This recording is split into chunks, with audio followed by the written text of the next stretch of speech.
നമസ്കാരം.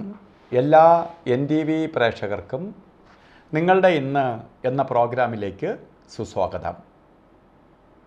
ഇന്ന് 2025 ഏപ്രിൽ മാസം 11-ാം തീയതി 1200-ാം ആണ്ട് മീനമാസം 28-ാം തീയതി വെള്ളിയാഴ്ച. ഇന്നത്തെ നക്ഷത്രം ഉത്രം നക്ഷത്രമാണ്. ഉത്രം നക്ഷത്രം പൊതുവേ ശുഭനക്ഷത്രങ്ങളിൽ പെടുന്ന നക്ഷത്രമാണ് ഉത്രം. അപ്പോൾ ശുഭനക്ഷത്രമാണ്. അപ്പോൾ ഇന്ന് ശുഭദിനമാണ് വെള്ളിയാഴ്ച. വെള്ളിയാഴ്ച എന്ന് പറയുമ്പോൾ ശുക്രൻ്റെ ദിവസം ആണ് വെള്ളിയാഴ്ച. അസുരഗുരുവാണ് ശുക്രാചാര്യർ. ഭഗവാന് ഏറ്റവും അനുകൂലപ്രദമായ ദിവസമാണ് ശുക്രൻ്റെ ദിവസമായ ഇന്നത്തെ നക്ഷത്രം ഉത്രം നക്ഷത്രമാണ്. ഈ രണ്ടും കൂടി ഒത്തു വന്നിരിക്കുന്ന ഈ ദിവസം എന്ത് ശുഭകാര്യത്തിന് വേണോ നിങ്ങൾക്ക് ഇറങ്ങാം. നിങ്ങൾ ഇറങ്ങുന്ന കാര്യം വിജയിക്കും. തടസ്സമില്ലാത്ത നക്ഷത്രവും തടസ്സമില്ലാത്ത ആഴ്ചയുമാണ്. അതുപോലെ ഇന്ന് ബർത്ത്ഡേ വന്നിട്ടുള്ളവർ, മീനമാസത്തിലെ ഉത്തര നക്ഷത്രം ബർത്ത്ഡേ ആയിട്ട് വന്നിട്ടുള്ളവർക്ക് ഒരു വർഷത്തെ ഫലത്തെയാണ് ചിന്തിക്കേണ്ടത്. വാർഷിക ഫലത്തെ ചിന്തിക്കുമ്പോൾ നിങ്ങൾക്ക് ഈ ഒരു വർഷം വളരെ ഭാഗ്യദായകമായ ഒരു വർഷമാണ്.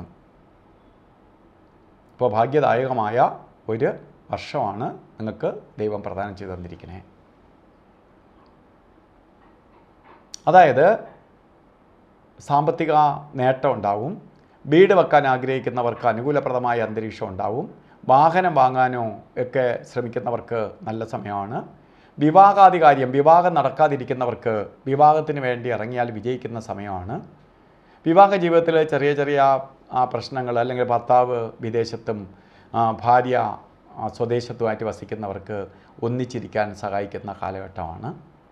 അപ്പോൾ ഇങ്ങനെ വളരെ സന്തോഷപ്രദമായ അവസ്ഥകൾ ഉണ്ടാകുന്ന ഒരു വർഷമാണ് നിങ്ങൾക്ക് പ്രദാനം ചെയ്തു തരുന്നു എന്നറിയുക. അതുകൊണ്ട് ഓരോ കാര്യത്തിന് എന്തിന് നമ്മളിതൊക്കെ അറിയുന്നു എന്ന് ചോദിച്ചാൽ നമ്മൾ പ്രയത്നിക്കാൻ വേണ്ടിയിട്ടാണ്. കൊള്ളാത്ത സമയത്ത് ശ്രദ്ധിക്കാനും നല്ല സമയത്ത് ആക്റ്റീവ് ആവാനും ഓരോ കാര്യത്തിന് ഇറങ്ങാനും വേണ്ടിയിട്ടാണ്. ഇവിടെ ഇന്നത്തെ ദിവസം ഓരോ കാര്യത്തിന് ഇറങ്ങുമ്പോൾ രാവുകാലം നോക്കിയിട്ട് യാത്ര തിരിക്കണം. 10:30 മണി മുതൽ 12 മണി വരെ എന്ന് കലണ്ടറിൽ രേഖപ്പെടുത്തിയിട്ടുണ്ടെങ്കിലും 10:54 തൊട്ടേ രാവുകാലം തുടങ്ങുകയുള്ളൂ. 12:26 വരെ രാവുകാല സമയമുണ്ട് താനും. യാത്രയ്ക്ക് രാവുകാലം എടുക്കരുത്. അതുപോലെ ഒരു കാര്യത്തിന് എടുക്കാൻ പാടില്ലാത്ത 2 സമയങ്ങളുണ്ട്. ഗുളികകാലവും യമകണ്ഠകാല സമയവും.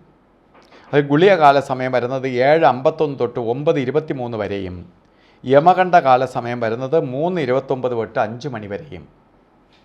ഈ സമയം ഒരു ശുഭകാര്യങ്ങൾക്കും എടുക്കരുത്. ശുഭപ്രദമായ കാര്യങ്ങൾക്ക് അനുകൂലപ്രദമായ സമയമല്ല ഈ സമയം. അതുപോലെ തന്നെ ഇന്നും ഓരോ കാര്യങ്ങൾക്ക് ഇന്നത്തെ മുഹൂർത്തമുള്ള ദിവസമാണ് എങ്കിൽ പോലും അതിൽ കൊള്ളാവുന്ന മുഹൂർത്തത്തിൽ തന്നെ ഏറ്റവും ശോഭനമായ സമയമാണ് അഭിജിത്ത് മുഹൂർത്തം. 12:02 തൊട്ട് 12:50 വരെ അഭിജിത്ത് മുഹൂർത്തത്തിൻ്റെ സമയമാണ്. അതുപോലെ ഇന്നും ഓരോ കാര്യത്തിന് ഇറങ്ങുന്ന നിങ്ങൾ വസ്ത്രധാരണം ശ്രദ്ധിക്കുക. റെഡ് കളർ മിക്സ് ആയിട്ടുള്ളതോ, കാപ്പിപ്പൊടി കളറോ അല്ലെങ്കിൽ റെഡ് മിക്സ് ആയിട്ടുള്ള വസ്ത്രധാരണം നടത്തുന്നത് വളരെ ഭാഗ്യദായകമായ അവസ്ഥയ്ക്ക് ഇടവരുത്തും. നമ്മളിലേക്ക് പോസിറ്റീവ് എനർജി ആഗിരണം ചെയ്യാൻ, വലിച്ചെടുക്കാൻ സഹായിക്കും. എല്ലാവർക്കും ഒരു നല്ല ദിവസം ആശംസിച്ചുകൊണ്ട് നിർത്തുന്നു. നന്ദി, നമസ്കാരം.